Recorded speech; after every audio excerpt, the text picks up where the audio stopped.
My 10-year high school reunion was coming up. I didn't originally plan on going, but my friends convinced me the reunion was in August on a Saturday. It was organized by a group of people from our graduating class, and it was going to be held at some catering hall in a nice area of town. It had been a long time since I'd seen any of these people, minus my handful of friends from high school who I'd be going with. I really didn't want to go because I didn't like a lot of the people from my high school, and making small talk with the 100 people I hadn't seen in 10 years sounded awful, but I also felt like if all my friends went and I didn't, I'd feel like I was missing out. When the night of the reunion finally came, I drove to my friend Kayla's house, and our two other friends, Marissa and Sophia, came as well. We were pre-gaming at her house, then we ended up calling an Uber from there. The reunion started around 8 o'clock, so we got there fashionably late. At 9 o'clock we stepped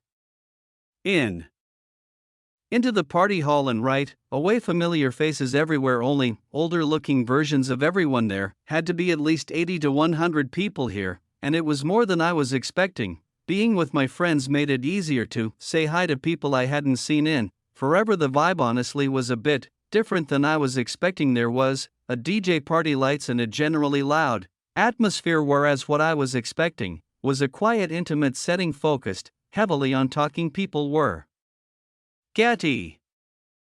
getting really drunk at this, including my friends. We sat at a table with some other girls from high school. It was about 10 of us at the table. As the night progressed and everyone mingled and caught up with different people, I found myself feeling a bit awkward as my friends were doing their own things. I was alone at the table eating, and I noticed a guy who I didn't recognize at another table looking in my direction. When we locked eyes, I looked away, but I wondered who he was.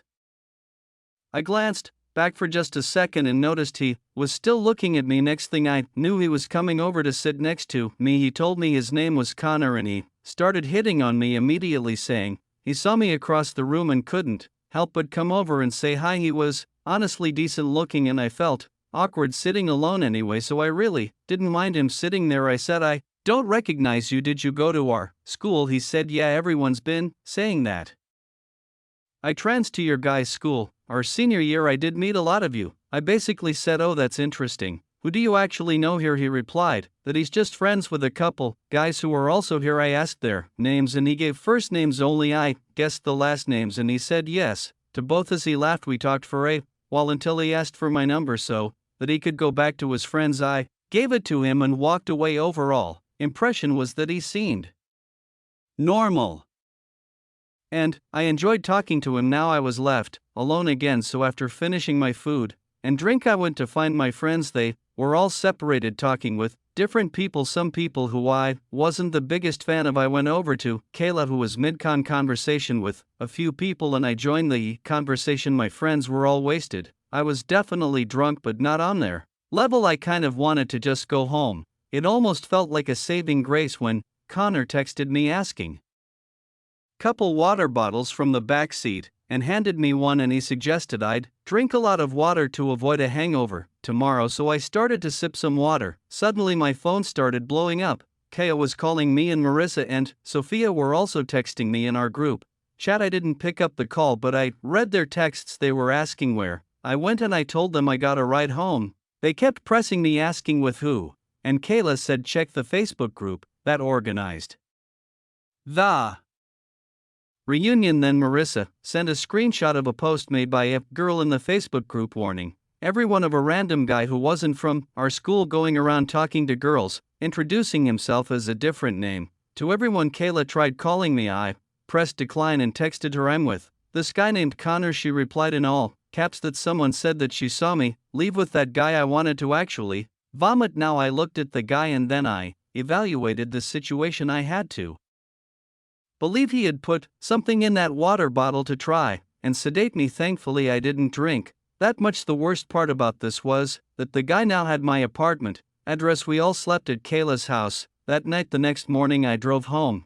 but shortly after entering my apartment, there was a knock at my door. I freaked out thinking it was that guy, but I saw it was my neighbor through the window. I opened the door, and my neighbor asked me if I knew the guy who came to my apartment last night and was looking through the windows. I told him all about last night. He was appalled too. He said When he confronted the guy asked him if this was where Miranda lives. My neighbor was wise enough to say, "No, you have the wrong apartment, my neighbor." Doing this just may have saved me from that guy ever coming back. When my lease was up, I moved to a different apartment in the same community just to be safe. I'm super grateful my friends all tried to warn me in time before it was too late. My high school does 5 and 10-year reunions. My 5-year reunion was a few years ago. My high school was on the smaller side with around 200 kids per grade, so just about everyone knew everyone, even if just partially. For the 5-year reunion, it was being held in a small banquet hall in town. I was excited to go see all my old friends who I hadn't seen in forever. Of course, arriving to these things alone can be a bit scary, so my friend Julia and I were going to go together. Julia has been my best friend ever since middle school. She knows about everything that I've been through, and I know about everything that she's been through. That includes the situation I had with a boy named Tyler. Tyler was a boy who I had a little bit of history with, meaning we hooked up a few times senior year, but he quickly started giving me crazy and obsessive vibes, and when I cut him off, he threatened me and got aggressive. He sent me threatening texts like he knows where I live, and he knows when my parents aren't home and more. One night, he came to my parents' house and threw rocks at my window, and my dad had to go outside and chase him away. As time passed, I guess he lost interest in harassing me. Tyler was friends with some of the, I guess you'd say, weirder kids in high school. Not the athletes, not the cool kids, not the gothy kids, just a slightly weird group. When word got out that he'd been harassing me, a lot of people grew to hate him. I just hoped he wasn't going to be at the reunion. Julia and I got to the venue it was being hosted at and did our round, saying hi to a bunch of people. There was a solid 50 people there at the peak of the night, which was a solid turnout considering the small size of our grade to begin with. At some point in the night, though, I got a tap on the shoulder from none other than Tyler. When I turned to see him, I felt my heart sink. He said, "Hey, can we talk?" It had been years since I'd spoken to him, and that was the first thing he said to me. I said something along the lines of, "Hey, I hope you're good, but there's nothing to talk about," and I tried to walk away. He grabbed my shoulder and spun me around and said, "You're already going to be like that." I pushed his hand off of me and said, "Let go of me." He looked around nervously and said, all right, and walked away. I could tell he didn't want the negative attention. This now ruined the mood of the night for me, as I had to try my hardest to avoid looking at or going anywhere near Tyler. I noticed he was with one of the kids I remember him hanging around in high school. I got into a conversation with Julia and a few other girls about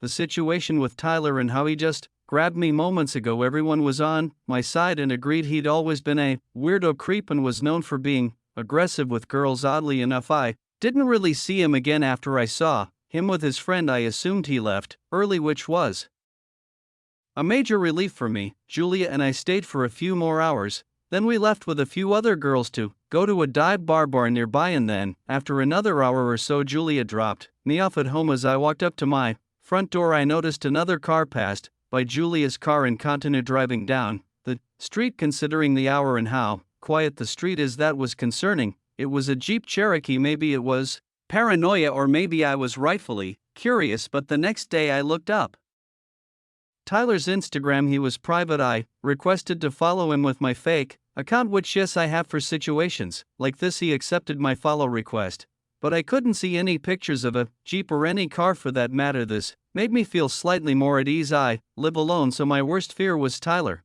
finding my new address and coming to my house at night. The next day, Tyler DMs me on Instagram a long message trying to manipulate me into seeing him. All these years later, he was still giving me obsessive, creepy vibes. I blocked his Instagram, but I never could have imagined what that would have led to. Next, the same night I blocked him, I woke up to my doorbell ringing at 1 a.m. repeatedly. I was so scared it to be Tyler. I just knew it. I didn't know what to do. I didn't exactly have my dad here to chase him away like all those years ago. My parents live in Florida now. The doorbell ringing turned to angry sounding pounds on the door booming through the apartment. This pounding went on for some time, then the doorbell again, over and over and over. I finally went to the door and it stopped. I peeked out the window at the top of the door and nobody was outside. I slept with one eye open that night, and then the next day, my friend's dad helped me out and contacted his detective friend in our hometown. He came by the house and took pictures of the texts from years ago and the long DM from just a few nights before. He then contacted Tyler and gave him a verbal warning to cease all contact, or this would be considered stalking and harassment. So far it's worked. It makes me wish we went to the police all those years ago. Some people are dangerous and simply don't change. I hope he's not at the 10-year reunion. I was seeing this girl for a few weeks. We'd been on 2 dates. Her name was Phoebe. We matched on a dating app and eventually met. A few days later, she was 4 years older than me. Our first date was drinks, and our second date we went out with my friends on a weekend. My friends had neutral opinions about her. They thought she was, quote, nice and kind of too quiet. They'd later reveal their actual thoughts on her, but I'll get to that later. Phoebe invited me to an upcoming high school reunion party. She told me she didn't want to go alone, and honestly, after she came to hang out with my friends and I felt like I owed her. This reunion party was falling on a random Saturday in the fall. It wasn't organized by her school, though. She told me that it was organized by this rich guy from her class and it was being hosted at his house. I haven't had my high school reunion yet, but as far as I know, these things are usually held at bars or catering halls. We got to this guy's house and it was admittedly a fancy-looking house. It had a gated driveway but no fancy cars parked anywhere in sight. My thought was maybe the owner parked his car in the garage during the party. The second we stepped into the house, I felt like everyone was staring at us, more specifically me. A few people came up to Phoebe and hugged her. Hello, then shifted their attention to me. I felt almost like I was being interrogated with some of the questions these people were asking me, like my whole life story, what I do for a living, who I live with. Finally, Phoebe pulled us away. Only need to go talk to more people who I also felt like were asking really personal and weird questions. There was also something about all the people in here. They seemed to be older looking than 28, which was the age Phoebe told me she was. Some of these people looked well into their 30s. I made a comment on that to Phoebe and she said yes, some of these people aren't aging too well. I asked if she remembers all these people and she said yes. I then asked who the party host was. I was curious to meet the owner of this big house. She said she hadn't seen him yet. Throughout the entirety of me being there, I felt like everybody was shooting me daggers. They wouldn't look away either. I whispered that to Phoebe and she said back, it's probably because they're wondering who I am. At the time, that was the only logical explanation I could think of too. It's hard to explain the growing awkwardness at this party, but I can assure you this was not what a normal high school reunion would be like. There was no music, and everyone was dressed weirdly, not like normal 28-year-olds, but that's the other thing. None of these people looked like they were in their 20s. I was getting uncomfortable with some of the stares I was getting in the room we were in, so I told Phoebe I'm going to run to the bathroom. Realistically, I just wanted to get out of that room and explore the house a little bit. I didn't have a drink in my hand or anything to make me feel at ease. I was just walking around this giant house empty-handed, and anyone I passed stared at me. To say I felt out a place would be the understatement of the century. I found the bathroom. I stepped inside. Even though I didn't have to go, I locked myself inside just to sit and rethrow myself, take a break from the awkwardness outside. I texted all my friends about how weird this reunion was and wondering how I could convince Phoebe to leave early. We'd already been there about 30 to 45 minutes and this unnamed mystery party host was nowhere to be seen. Phoebe texted me, "Where are you?" I replied, "In the bathroom, give me a minute." Then I followed that up with, "This party is really weird, I'm down to leave soon." She said why. I said everyone's being weird. Then someone knocked on the bathroom door, so I couldn't sit in there anymore. I washed my hands quick and left the bathroom, and the guy waiting outside, who looked like one of the younger ones here, said in a very low voice to me, "You should leave, that girl isn't who she says she is." I froze for a second, then said, "Phoebe, he said whatever she told you her name is." He then asked what she told me this party was, and I said that she told me it was a high school reunion. The guy then smirked and said, "Do these people look like they're going to a high school reunion?" He left it off with, and I quote, "Trust me, leave sooner than later." And then he walked into the bathroom and shut the door. I almost knocked on the door to get him to come out and further explain, but I thought for a second I was already suspicious and uncomfortable in this house. That guy just confirmed something weird is going on here. I walked straight to the front door, Without drawing attention to myself, I still felt people staring at me as I walked to the door. I walked straight from my car in the street and drove home. Phoebe texted me asking where I went. I didn't answer. When I got home, I looked up her number on white pages. That number was not associated with the name Phoebe. The name that came up was Claire Foster. The address that I picked her up at both times is also different than the address that came up on white pages, which made me realize I never saw her leave the house. She was already waiting on the sidewalk. Both times I replied to her text, I had to leave, I'm sorry, and blocked her number. My friends all made jokes, and they told me she thought she was weird and off from the start, but they didn't want to tell me that and make me feel bad. My one friend joked that it sounded like I was in the movie Get Out. My friends and family all have had little theory